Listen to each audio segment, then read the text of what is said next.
90-day fiance before the 90 days has now finally come to an end, but people still have a few things to say when it comes to Laura. So let's dive into this thread here, talking about Laura herself. So this person came out by saying that, Laura, you're a moron. This scammer lied to you constantly and you're unfazed, but you gave Michael non-stop attitude. Grow up, you're not. Here's the thing, folks, you see, it's a very simple one. The reason why she gave Michael attitude is because Michael is the one that she truly wants to be with. But because Michael does not want to be with her, she gives him a hard time. When it comes to Birkan, he gave her the one thing that Michael didn't give her. And that was that I want you. That was let's get married. That was you are my future. See, that's what he gave her. So regardless of the fact that Birkan's attitude towards Laura wasn't the best, but then again, at the same time, Laura's attitude in general, it just isn't the best. Either way, though, she would rather, obviously, she would happily settle for somebody who wants her, okay? And not give that person too much of a headache. But the person that she truly wants to be with, she would definitely give him as much of a headache as possible. Why? Because it's the person that she wants. This is an action that people do when they don't get what they want in life. They start to treat the people that they actually want horribly rather than how they should. And that is the reality. At least that's what I take of it. And that's what I believe is the reason why she has given Michael an attitude and not so much Birkan. Maybe you have a different perspective.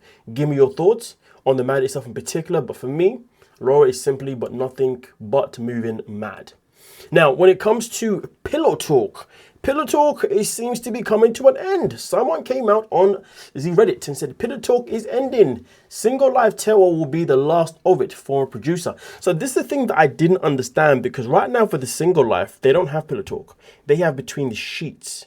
But usually whichever show airs on the Sunday has pillow talk, and whichever show airs on the Monday has between the sheets.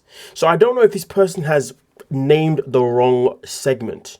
Now, for me personally, I hope it is pillow talk that's coming to an end and it is not between the sheets, because between the sheets, in my opinion, has more tea behind it. We get never seen before footage, as well as also the current customers of that show commenting on their behavior.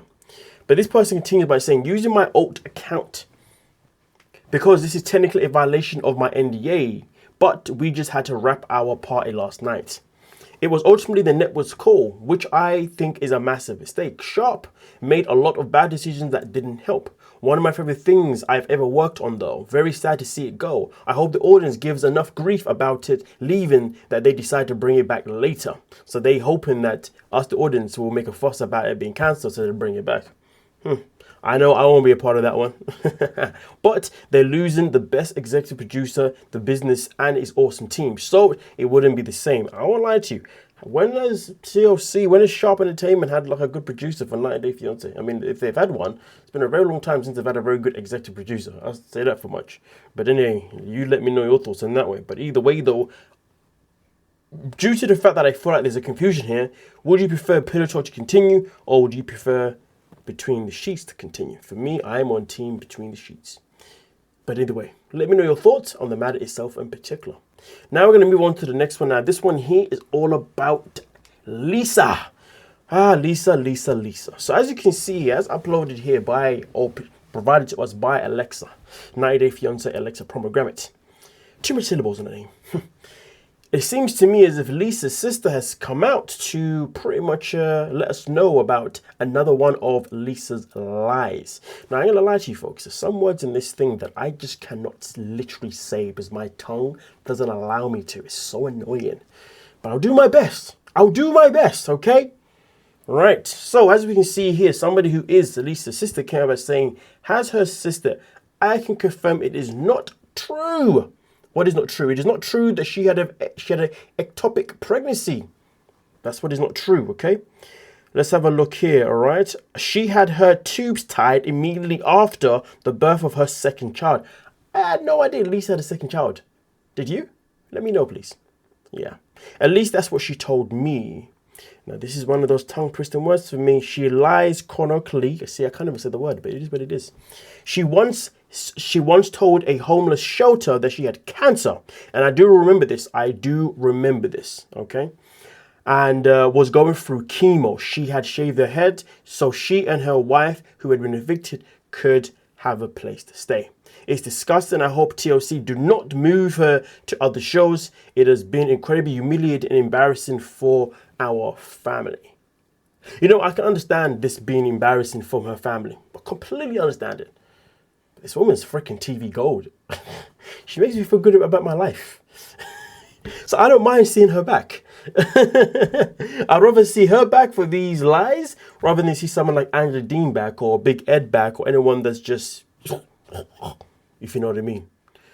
Now also on top of that, as you can see here, it does say on the side, also Lisa said she got pregnant the first time she slept with Daniel, so no protection, and she had the audacity to call Aviva irresponsible. Isn't that funny? Isn't that funny? Isn't that interesting? That's a very, very good point being made there. Very good point being made there. But this is where I ask you folks for your thoughts on the matter. You know, I mean, first of all, I think it's a no-brainer that Lisa having an opinion on anyone else's life is just not. It's not allowed. You know what I mean? Like Lisa has no ground to stand on in that matter in any shape or form. But do we believe that the sisters tell us the truth? Do we believe that No. Do we believe that Lisa's sister was telling the truth? Do we believe that Lisa was lying? Well, she's a compulsive liar, so why wouldn't we believe it? You know what I mean? But hey, give me your thoughts on that one itself in particular. Now, this one here is an interesting one. 90-Day Fiance update says, don't kill the messenger. Rumor has it Benyam, 90-Day Fiance, could join him to pump up the drama for Hunt for Love. So could they end up on Between the Sheets to critique the ex-hubby? And who is the person? Don't shoot the messenger. Angela Deem. Look at this. Rumor has Angela will be a part of the Hunt for Love season 2. Either has to support her bestie Benyam or commentary critiquing her ex-husband Michael. Oh, I mean, listen, I've already released a video prior also talking about how apparently Angela Deem is due to be back for 90-Day Fiance. It wasn't necessarily said for what, but I know it was said. It was said for Hunt for Love, and it was said for Between the Sheets. But now there's a new twist to the tale. Now it's more of a question of, will she be in there the same way Tim was in there? Remember, Tim was in there, obviously not ready to date, just to be there. Maybe Angela Deem's going to be there just to be there, but let's be real. There is no way in hell they are going to have Michael and Angela on the same freaking set. That's not going to happen. They're not going to be in the same island. So if you ask me, this is going to be for Hunt for Love Between the Sheets, not for her to actually be on the show. Because there's no way her and Michael can be in the same vicinity and for it to work. We know that is going to be nothing but ugly explosive. So let me know your thoughts. Do you think it is going to be for her to be on Between the Sheets? Or do you think it's going to be for her to actually be on the show itself? If you believe that this information may simply happen. Oh boy, things are definitely turning up.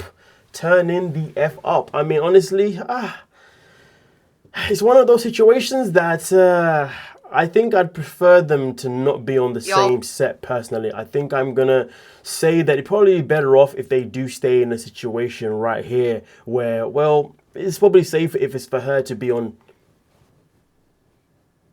Between the Sheets rather than for them to be in the same thing. Because to be honest with you, as much as I know it's going to be quite boring to watch Michael without Angela, I am interested to see if he can prove me otherwise. You know what I mean? I want to see if we're going to be able to get a story with him and it's going to look far better for him dating other people and for me to be proven wrong that he can be entertaining without the involvement of Angela Deem.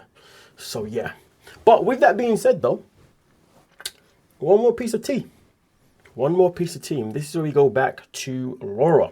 Now, this information here has been given us by Cut to the Drama. Now, Cut to the Drama, to be fair, has been quite good with the tea as of late and has been a very good, reliable source. But everything that's been said so far has come out to be true. So let's hear what's happening here when it comes to information between Laura and Birkan. Of tea today, and baby, this one's boiling hot. Like, I hope you stretched. I hope you hydrated, because this one, it's a lot. So where do I even start? Let's just rip the band-aid off. Birkan and Laura are officially done. Engagement over, wedding plans gone, future together put on pause, or honestly, maybe completely erased. And before y'all start jumping to conclusions thinking it was messy or toxic or cheating, hold up, wait a minute, because the reason behind this breakup is actually a whole lot deeper than that. He broke off the engagement to join the Turkish military. So I reached out to Birkan, and this is what he told me. When we started this relationship, the world wasn't in such a messed up place, and I thought I could think about the future. But right now, after everything happening, I just thought even if I got the visa, I can't go. No matter how much I criticize the government, this is still my country. And I have no hesitation giving my life for it, like my ancestors did back then. Whatever it takes. My cause is bigger than my desires. No regrets, only memories. See you in a different universe. So yeah, let that sink in for a second. Because that doesn't sound like a man who fell out of love. That sounds like a man who was pulled in a completely different direction. Like life stepped in and said, hey, you don't get to live your fairy tale moment right now. And honestly, that's heartbreaking in a totally... I'm sorry, but there was no fairy tale. If anything, it's probably a blessing in disguise for both of them. But I get it.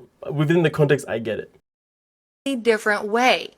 It really does seem like there's still love there. Like this wasn't about them not working. It was about timing, circumstance, and something bigger than both of them. But then, here's where things get a little, I did notice he no longer follows Laura on any social media. And you already know that's never just nothing. That usually means that something went on behind the scenes. Maybe a disagreement, maybe emotions running high, maybe it was just too painful to see each other online every day. But yeah, that part is giving unresolved. And on top of that, Birkan also said that now that the show is done, he's done with social media altogether.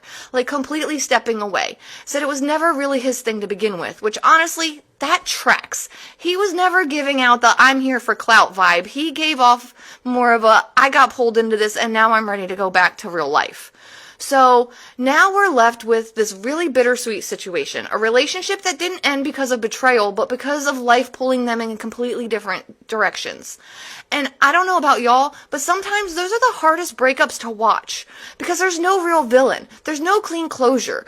There's just what could have been.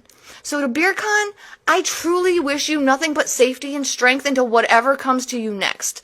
That is a heavy decision to make, and not everyone is going to understand it. And to Laura, girl, I know this one probably hurts in a way that's even hard to explain. Laura don't give a fudge. Laura, like I said before, her heart was always with Michael and ever for Birkan, if you ask me personally. The only thing that she's probably bothered about is the fact that it's another engagement that's not worked out for her, pretty much, to be honest with you. I wonder if she's back trying to beg Michael to be her friend again. Because how do you compete with something like that? And Birkan, if there's a chance that you're seeing this, which I know there is still a good one, I don't think you've deleted your stuff yet. Don't be a stranger.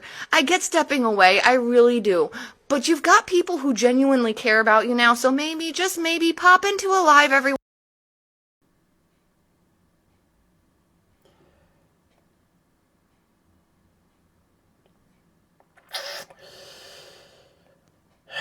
Yeah, I can't say that I care for the man. I mean, listen, the man came up back-to-back lives, you know, literally saying the N-word multiple times. And then Laura back-to-back came out to defend the clown.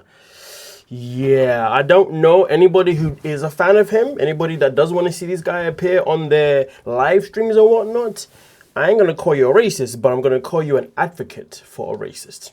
Let's put it that way. But anyway. I'm the kind of person that will never allow people to forget what someone has done that should not be accepted. And don't get me wrong, it's not like he ever came out to apologize. Nope, he stood on business and said, nope, I will say as much as I like because apparently Stig allows me to do it. Who the hell was Stig? once in a while and let us know you're okay. Because whether you like it or not, you've got a little social media family now. And he also wanted me to say, if he offended anybody or upset anybody out there, it was unintentional and there's no bad feelings towards anyone on his end. Well, alright y'all, that's the tea for this round, and something tells me we're not done yet, so stay tuned. I'm sorry if I offended anyone. That ain't no goddamn apology. What the hell was that? I mean, that's maybe apologizing to a certain group of people, but that's definitely not him apologizing for the actual damage that he done in his social media life, and that was, again, to repeatedly say the N-word. And the crazy thing about it, he knew when he was saying it in a very insulting way, because he was responding to people on Reddit. He was responding to people saying what they wanted to say. Listen, everybody knows once you put yourself in the public eye, whether it be the TV, whether it be on IG, whether it be on YouTube, you name the platform, you are going to potentially experience people talking smack about you. And that's it. Listen, people are entitled to say what they want to say, and that's as far as it goes. It doesn't mean you have to scoop to the same level as them. And to be fair enough to be fair with him, he didn't even scoop to the same level as the people that were calling him out. He scooped further than the people that was calling him out for whatever the hell they were calling him out for, because he decided to, be racist. Yeah, I'll never downplay that one. Either way, though, anybody that really wants to see him, advocate for him. Yeah, you're an advocate for a racist. Remember that. I hope you sleep well one night. And understand. And being an advocate for the racist doesn't mean ICE won't come and get you. With that being said, though, thank you so much for your time. Let me know your thoughts, obviously, when it comes to to Birkan and Laura. For me personally, I generally believe this is for the greater good, because they were never a match in the first place. Laura was never 1000% really invested in the man. She was just invested in the idea that he wanted her. And also on top of that, look at it this way, Birkan don't like the dude, but at the same time, there's a blessing in disguise for him, because why would you want to be with somebody that will never actually love you the same way she loves someone else? You see what I'm saying? It's as simple as that. Okay? You know what I mean? And also on top of that, if you look at it also on a bank account standpoint, this man has got gambling issues, okay? He was only going to drain Laura's bank account with his gambling issues, you know what I mean? So there's that too, there's that part of itself in particular as well. So really and truly, was their relationship, did it ever show any strength of real love or any strength of an actual real future, a solid future, a good foundation? I'm going to say absolutely not. It was nothing but just simply moving mad from the beginning till the end. So, yeah, go off to the military, do what you got to do. Personally, do I care if you come back to social media? No. Do others? Maybe they do. But again, they're just advocates for a racist. Thank you so much for your time. Don't forget to hype the video, like the video, subscribe, and I'll see you guys on the next upload. Have a great day.